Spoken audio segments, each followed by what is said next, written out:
I never expected my blindness to become a weapon against me until Karen arrived in town. As Karen claims I'm stalking her but I'm blind, calls cops on me, I found myself trapped in a web of suspicion and fear. Here's how it all went down. I've always been an optimist, despite my blindness. My world is dark, but not devoid of joy. I live in a small, peaceful town, where the streets are lined with whispering trees and the people are usually kind. That is, until I met Karen. Karen moved into the neighborhood about 6 months ago. From the get-go, she was a character, always finding something to complain about. The trees were too loud, the kids too energetic, the nights too quiet, but I never thought she'd turn her sights on me. It started one sunny afternoon. I was walking my guide dog, Max, along Maple Street, our usual route. I heard the click-clack of high heels approaching rapidly. "Excuse me?" A sharp voice cut through the air. It was Karen. "You need to keep your dog away from my lawn. He's ruining it." I apologized, explaining that Max helps me navigate, and sometimes we might stray a bit close to her lawn. But Karen was having none of it. "This is unacceptable. I'll be watching you," she warned before storming off. A few days later, as I sat on a bench in the park, I heard her voice again. "There you are. I knew it. You're following me." Confused, I tried to explain. "Karen, I'm just sitting here enjoying the sun. I can't even see you." But she was relentless. "I don't believe you. You're stalking me." The situation escalated quickly. One evening, as I was walking home, I heard the sound of police sirens. 2 officers approached me. "Sir, we've had a report that you've been stalking a woman in this neighborhood," one of them said. I was dumbfounded. "Officer, I'm legally blind. I can't even see who's in front of me, let alone follow someone." Karen appeared from behind them, triumphant. "That's him, officer! He's been stalking me for weeks!" I tried to reason with them, explaining my condition, but Karen was adamant. "He's lying! He's always around when I am. It's no coincidence." The officers were sympathetic but had to follow protocol. They took down my information and warned me to stay away from Karen. The next few days were tense. I avoided Maple Street and the park, but it seemed like Karen was everywhere. She'd shout accusations whenever she heard me nearby. My friends in the neighborhood were supportive, but I could sense their discomfort. The once friendly community felt cold and suspicious. I was the blind man who had somehow managed to stalk Karen. Then, one day, it all came to a head. I was at the local grocery store, carefully selecting my items with the help of a store assistant. Suddenly, Karen's voice pierced the air. "There he is, stalking me even here!" The store fell silent. I stood there, a mix of frustration and humiliation washing over me. "Karen," I said, my voice steady despite my shaking hands. "I am blind. I can't see you. I don't know where you are unless you speak. How can I possibly be following you?" But Karen was relentless. "You're a liar. You're just pretending to be blind to get away with your creepy behavior." The store manager intervened, trying to calm the situation. But Karen was on a tirade, accusing me of being a menace to society. As she ranted, something snapped inside me. "You know what, Karen?" I said, my voice rising. "I wish I could see just so I could avoid you more effectively. Your paranoia and accusations are more blinding than my actual blindness." The store fell silent. Karen huffed, muttered something under her breath, and stormed out. The manager apologized, and the assistant helped me finish my shopping. As I walked home, I realized that no matter how kind or understanding I tried to be, some people would always see what they wanted to see. Karen had turned me into a monster in her mind, and there was nothing I could do to change that. The only thing I could do was live my life blind to her baseless accusations, but not blind to the truth of who I am. And so, I continued walking, Max by my side, under the whispering trees of a neighborhood that once felt like home. Wow, what a powerful story! It's crazy how some people can jump to conclusions without knowing the full story. This blind man showed so much strength and resilience in the face of adversity. Kudos to him for not letting Karen's accusations define him. Keep walking with your head held high, my friend. I never expected that a simple family gathering would reveal a shocking and deeply unsettling truth about my boyfriend's parents. As I listened in on their conversation, I discovered a horrifying secret that made me question everything I thought I knew about the man I loved. Here's how it all went down. So, I am a 26-year-old female, black, and my boyfriend is a 32-year-old male, white. We have been dating for about 5 months now, and he is honestly the best thing that ever happened to me. He is the first guy who has ever made me consider marriage and starting a family. I truly love him. Now, on to the story. Last weekend was his mom's 60th birthday, and my boyfriend wanted to attend the birthday party. He thought it would be a nice occasion to introduce me to his family, so he asked me to join him. We informed his family that he would be bringing me, and they were okay with it. Since his parents live 3 hours away from our city, we decided to spend the night. We arrived at his parents' place, and his mom, dad, brother, and sister were there. They greeted me with hugs, and it genuinely seemed like they were happy to meet me. Nothing felt off. They all appeared to be nice people. We spent the evening talking, with lots of laughter, and everything was going great. Around 8 p.m., my boyfriend and his brother left to pick up a relative who was flying in for the party. I was left at the house with his mom, dad, and sister. I didn't feel unsafe or anything. They had been kind to me the entire time. I had left my phone charging in the room where we were going to sleep, so I excused myself to go check for any important messages or calls. Since there weren't any, it didn't take long. As I started heading back to the living room, I overheard them talking. Then, his mom asked, "So, what do you think about her?" I immediately knew they were discussing me, and I genuinely wanted to know what my potential in-laws thought of me. Curious, I stopped and listened. His dad replied,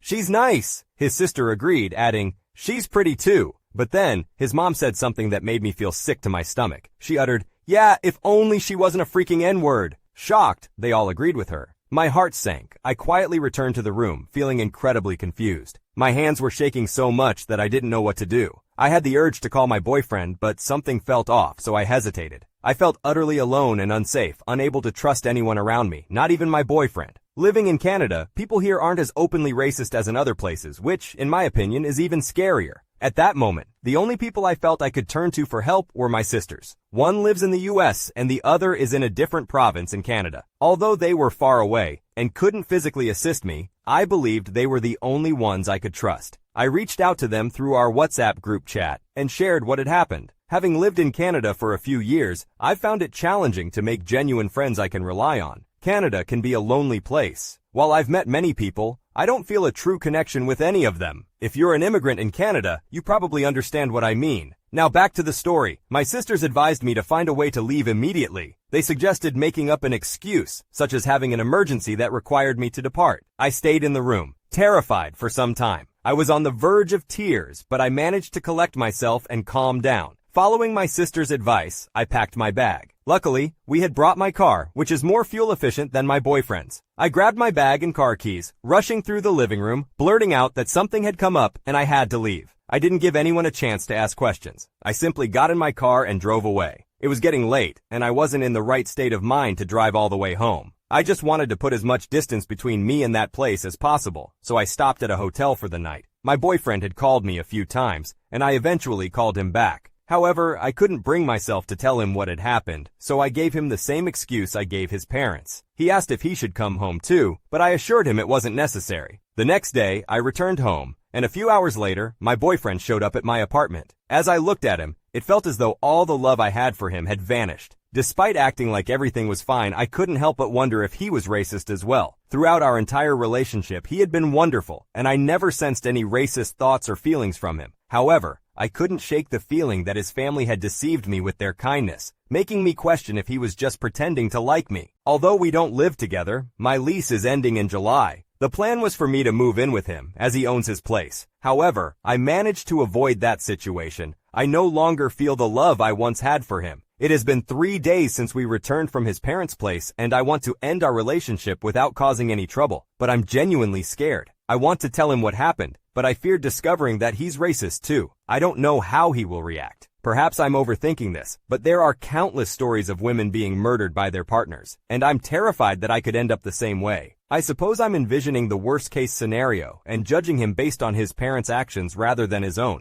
However, I'm genuinely frightened. Even if he isn't racist, his family is. If we stay together, regardless of how much I try to avoid them, there will still be situations where I have to interact with them. And I don't think I can ever move past what they said. I couldn't keep up with all the comments, but 99.9% of them suggested talking to him, so I did. Surprisingly, he didn't get defensive or angry. He simply listened to what I had to say, and we ended up having a great conversation about it. So yesterday we went on a coffee date. At first things were a little awkward, so as soon as we sat down, I directly told him what had happened. I expressed how much it bothered me that he left me alone with his racist parents without any warning and how terrified I felt. He sincerely apologized and assured me that he would talk to them about it. He swore that he had no idea his parents felt this way about black people. I asked him how he couldn't have known, considering he grew up in their homes. They raised him, so he must have heard some racist comments from them, right? He explained to me that during his childhood, everyone in his hometown was white. The neighborhoods, the kids in his school, and even his teachers were all white. So, race was never really a topic that came up at home, school, or anywhere he went. Everyone was just white. He said his parents had always been kind-hearted people, and he thought he was introducing me to the same kind of people. It never crossed his mind that skin color was something he should have been concerned about, and he deeply regretted that oversight. Anyway, we continued talking, and he shared with me his first encounter with a person of color in real life. It happened when he was 19 years old and had just moved from his hometown to our city for college. He loved meeting people from different places with diverse cultures and backgrounds and hearing about their unique experiences. It reminded me of when we first met. I found it a bit odd at the time because he asked me numerous questions about my culture and home country. Honestly, he had so many questions, some of which I couldn't even answer. So I chose to believe him because I thought he believed his parents would be as open-minded as he was. Some of you may not agree with this decision, but I have decided to give him a chance to prove himself before ending our relationship. However, I made it clear to him that if he plans to be with me, a black woman, he needs to understand that he cannot ignore any discrimination I may face, including discrimination from his own family. I also told him that I don't expect him to sever ties with his family, but it will take time to repair my relationship with them, and that I am not yet ready to hear an apology from them. He agreed to this and promised to be more attentive, assuring me that he was on my side. I don't know if he has already spoken to his parents, but this morning I received an apology DM from his sister, and everything started to make sense. In her message, she expressed shock at her mother's words and stated that she doesn't believe in them. She only agreed with her because she is her mother, and didn't know what else to do at the time. His sister is attending college in our city, so I have met her a few times before, maybe 3 or 4 times. I didn't sense any racism from her during our encounters. We always treated each other with civility. Anyway, I haven't responded to her message yet, and I don't think I will for now. I don't even know what to say to her. As for my boyfriend and me, I believe we had a meaningful conversation. I'm still not moving in with him, but I think we might be able to work things out. We may not pick up where we left off, but I believe we can rebuild our relationship if we both put in the effort. I have been waiting to hear from his parents for 5 months to see what they would say, but I haven't received any communication from them. According to my boyfriend, he spoke to them and they apologized, but I haven't personally spoken to them to confirm. I expressed to my boyfriend that I am willing to talk to them, and he said he would let them know, but they still haven't reached out. If they are truly apologetic, it shouldn't take them this long to initiate contact. I feel like they want me to be the one to start the conversation,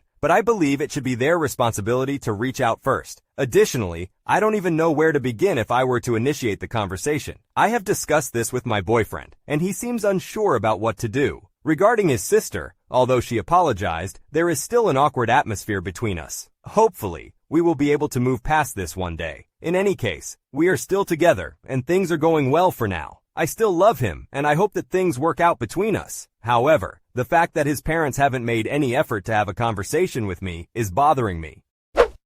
After going through such a challenging and emotionally draining experience, it's understandable that the OP is feeling conflicted about the future of her relationship. The discovery of her boyfriend's parents' racist beliefs has shaken her to the core and caused her to question the authenticity of their love. While her boyfriend has expressed remorse and a willingness to address the situation, the lack of initiative from his parents adds another layer of complexity to the situation.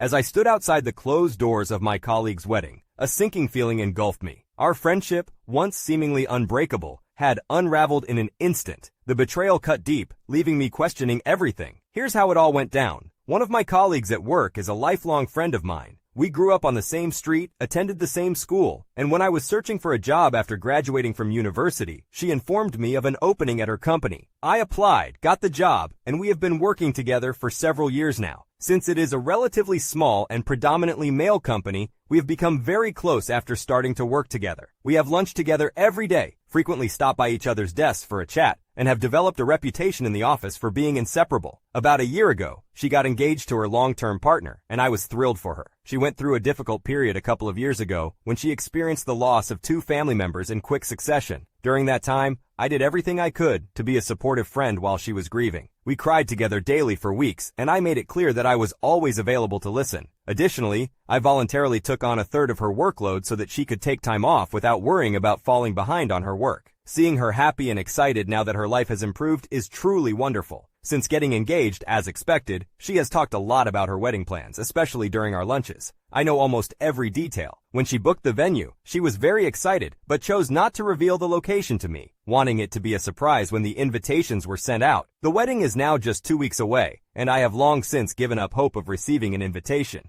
I know when the invitations were sent because she told me all about it and shows me the gifts people have started to purchase from their registry. I feel silly admitting it, but the more I think about it, the more hurt I feel that I haven't been included. It is a large wedding, and she has invited other colleagues whom I didn't even know she was close to. She hasn't mentioned the reason for not inviting me, and at this point, I feel too awkward to ask. I suppose it stings because I genuinely believed we were close, but now I am beginning to question whether we truly are. The problem is, ever since this situation arose, I have started to reevaluate our friendship, and I am wondering if she even cares about me at all. I can think of numerous instances where I have helped her navigate difficult decisions, listened to her vent, and supported her when she had issues with colleagues, even in small ways like saving her a slice of cake if she's out of the office when it's brought in, so she doesn't miss out. However, I cannot recall a time when she did anything for me in return. Now, when she talks to me, I have noticed that she doesn't truly listen. Once I finish speaking, she simply resumes what she was saying before, as if I hadn't spoken at all. If we ever discuss me or something I have been doing, she never has anything to contribute. She merely nods and redirects the conversation back to herself. I'm starting to think she doesn't care about me at all. It seems like she just enjoys having someone to talk at, and it doesn't really matter who that person is to her. I've dedicated so many years to this friendship, and it has deeply hurt me. I feel used. It has also made work incredibly lonely because she was my only friend. I've stopped having lunch with her, and whenever she tries to chat, I politely end the conversation quickly and go back to work. She doesn't seem to have even noticed. I still wish her well, and I'm happy for her that her life has improved, and she's happy. However, I'm feeling a bit lost. I'm not sure if I'm being too harsh because I'm hurt, or if I even have the right to feel hurt in the first place. I understand that weddings have a limited number of guests, and it's necessary to leave out people you would invite in an ideal world. But I'm not sure if there's any way to repair this friendship. Has anyone else had a similar experience?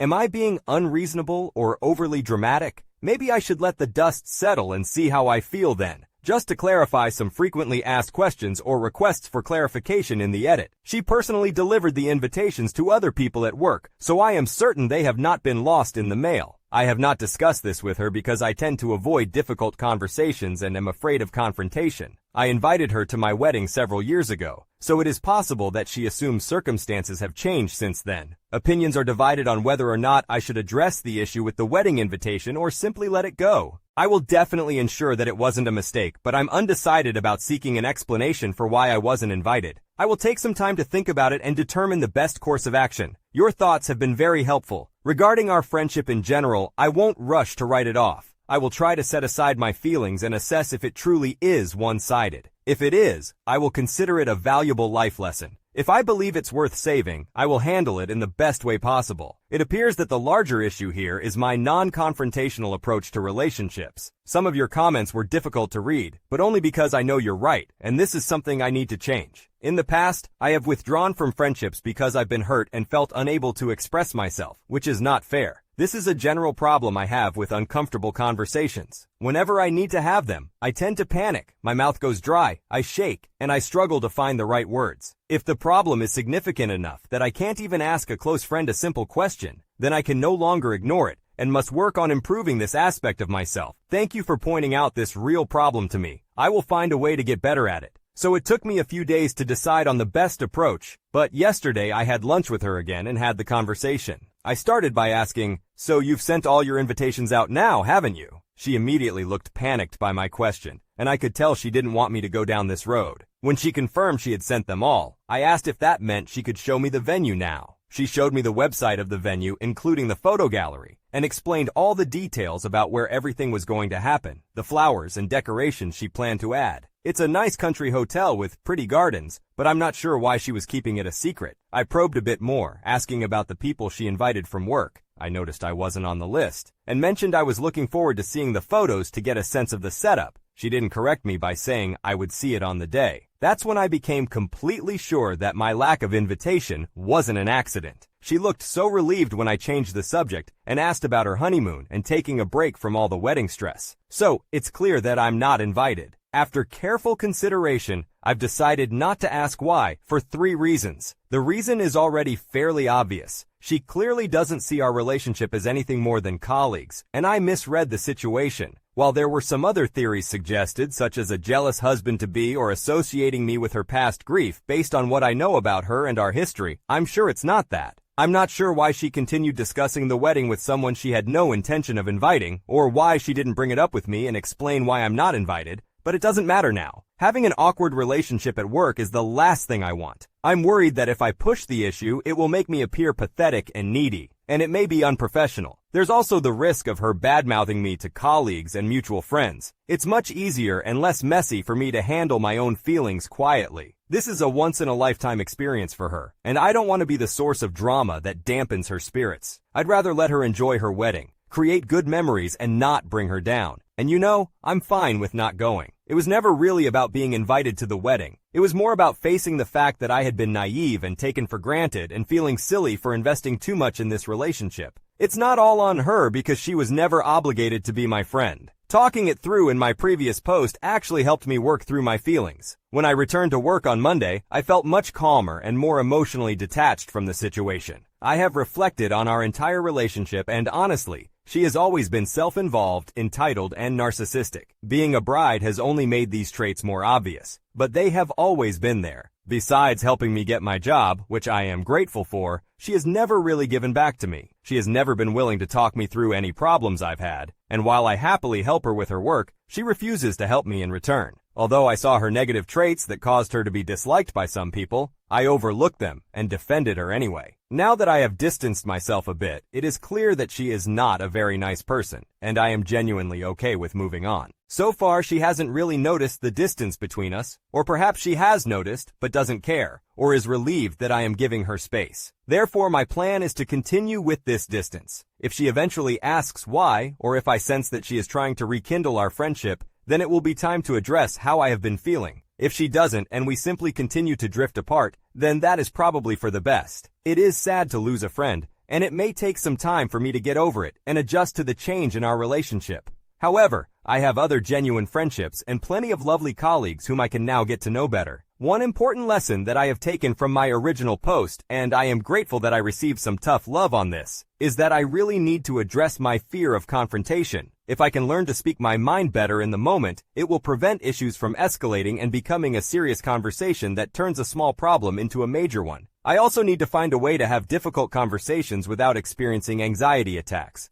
These attacks not only weaken my message but are also extremely distressing and discourage me from dealing with things honestly. I have received recommendations for a couple of books on assertiveness, so I have purchased them to help me get started. I am also considering seeing a coach or attending a few therapy sessions to improve myself. I want to work on this without hurting other people, so it has become my top priority. Thank you to everyone who pointed this out to me. I was aware of it, but I didn't think it was a problem and assumed I would always be this way. Now I know better, and I appreciate your honesty. I would also like to express my gratitude to those who discussed the issue of one-sided friendships with me. I am a good listener and have always attracted people who need to vent. However, I only ever noticed these one-off conversations and did not realize that I was being taken advantage of as a long-term listening ear. In the past few days, I have been examining my other friendships to see if anyone else is using me in the same way, or if I have unknowingly done this to others. There are a couple of changes I need to make, including setting boundaries in a certain friendship and giving back more to another person than I have been.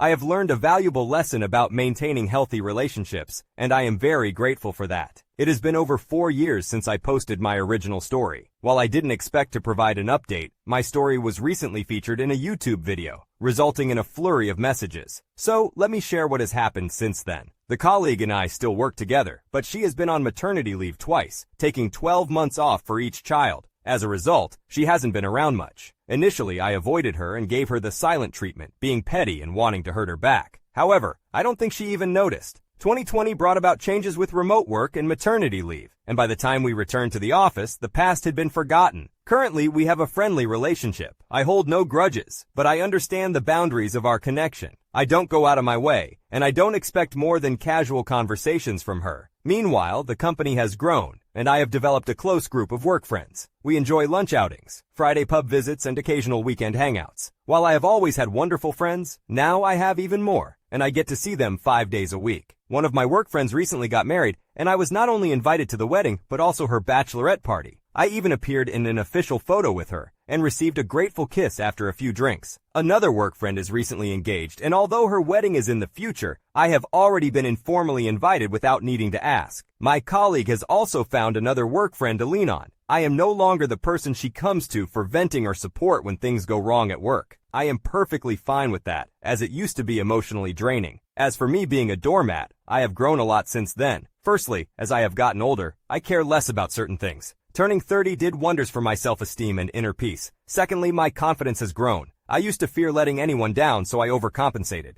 It took time for me to realize that I am a good friend just as I am. The more people I meet who appreciate me for who I am, the more comfortable I feel being authentic. With this increased confidence, I started using my voice more, starting with small things. As nothing negative happened, it became easier to speak freely without fearing the loss of friendships. While there hasn't been any major drama, I believe I could handle it better if it occurred. Some of the messages I received asked for advice, so here are my thoughts based on what I learned from this situation. 1. Healthy friendships require a balance of giving and taking. If you reflect on the history of a friendship and notice an uneven balance, address it. When was the last time you did something thoughtful for a friend? Or vice versa? Who usually reaches out first? If you live far apart, who puts in the effort to visit? Who do you focus on during most of your conversations? Would you call them if you were in trouble? And if you did, do you believe they would be there for you?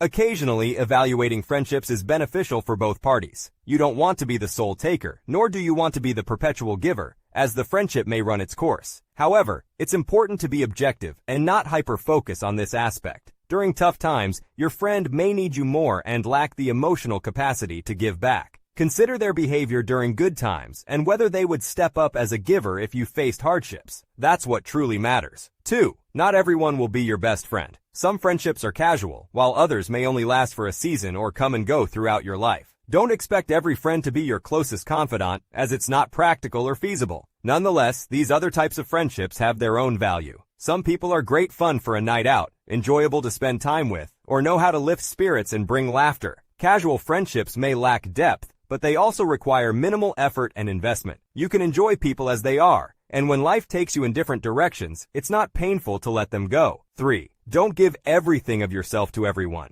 Be selective about who deserves your trust and love. Only a handful of people in your life will truly earn the privilege of receiving your wholehearted dedication. When you choose wisely, it holds even more significance because these individuals are truly special to you. If you're currently grieving the loss of a friend who was never truly a friend, please accept a virtual hug. It's not only painful, but also embarrassing and confusing. It may lead you to question yourself and your other friendships. However, time heals, and genuine friends are just around the corner.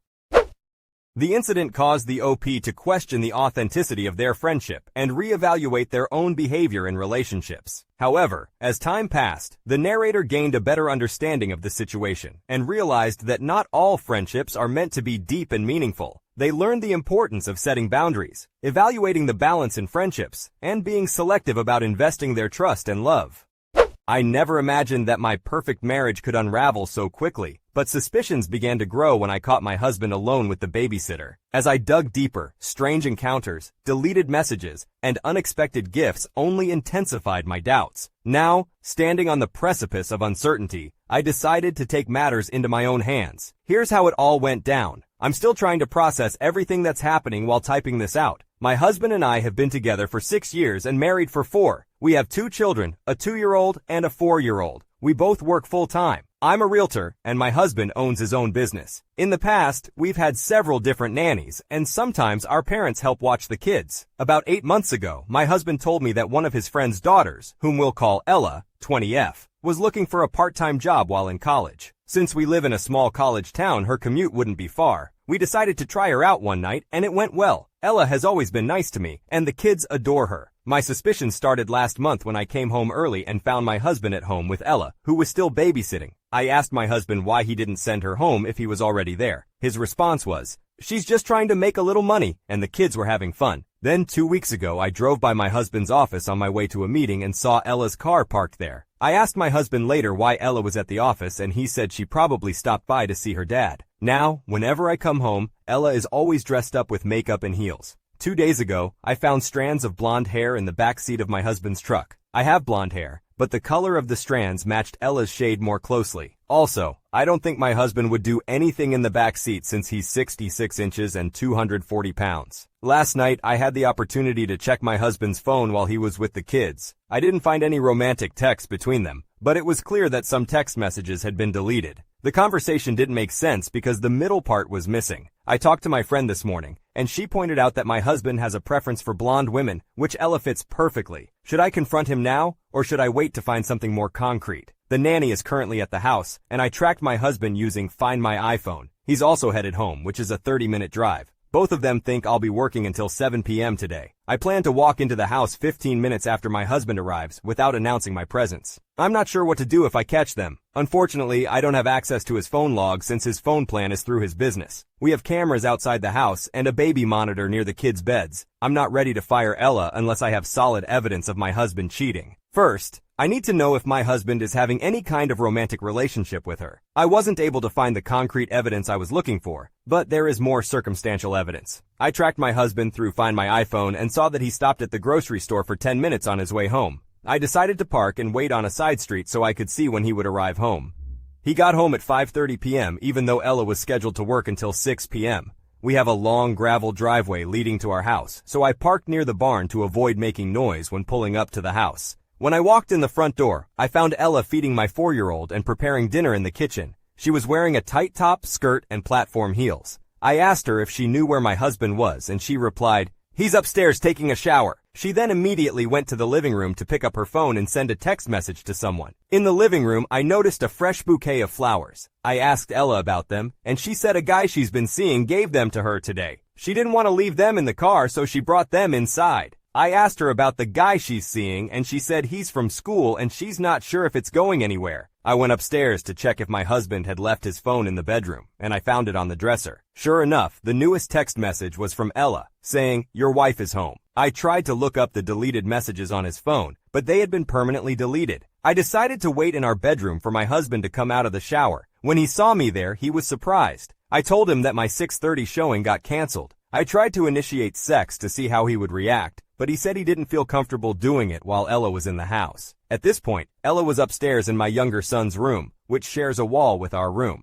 Ella left the house at 6 p.m. with the flowers. After dinner, my husband mentioned buying Ella a new car for Christmas, reasoning that her current car is old and not safe for our kids to ride in. I told him I would think about it. I'm considering firing Ella on Monday, without telling my husband and seeing how they both react. I'm still trying to process everything that's going on. I'm still hoping that I'm just overthinking things. I really love my husband, and the thought of our beautiful family splitting up is unbearable. Yesterday morning I met up with Ella and informed her that we would no longer require her services. I explained that my little sister would be available to watch the kids, which is true. Ella quietly acknowledged that she understood and asked me to inform her if I changed my mind. 5 minutes later, my husband called me and sounded very upset about Ella being let go. It seems Ella may have told him, but he claimed that her dad informed him of her dismissal. I reiterated that my decision was final and could not be changed. 20 minutes later, my husband came home and asked why I didn't discuss firing Ella with him first. I explained everything I had noticed between them, from their texts to the way Ella dressed. He denied everything and insisted that it was all in my head. I told him that if he wanted our marriage to survive, he needed to cut off all contact with Ella. After an hour of arguing, he finally agreed to no longer contact her. I honestly do not have the mental energy to deal with a divorce, splitting my kids, or dating again.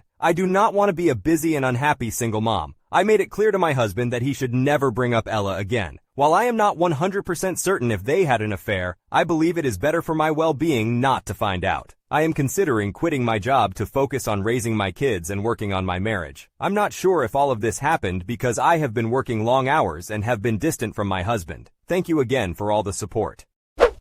After going through the emotional roller coaster of suspicion, evidence, confrontation, and decision-making, the OP of this story ultimately decides to prioritize her well-being and the well-being of her children. Although the true nature of her husband's relationship with the babysitter remains uncertain, she chooses not to pursue further investigation for the sake of her mental health. The story serves as a reminder of the complexities and challenges that can arise within relationships and the difficult choices individuals sometimes have to make for their own happiness and the happiness of their family. If you enjoyed today's stories, check out the other videos on your screen now. Submit your own stories at you'rethejerk.com. Subscribe now or you're definitely the jerk.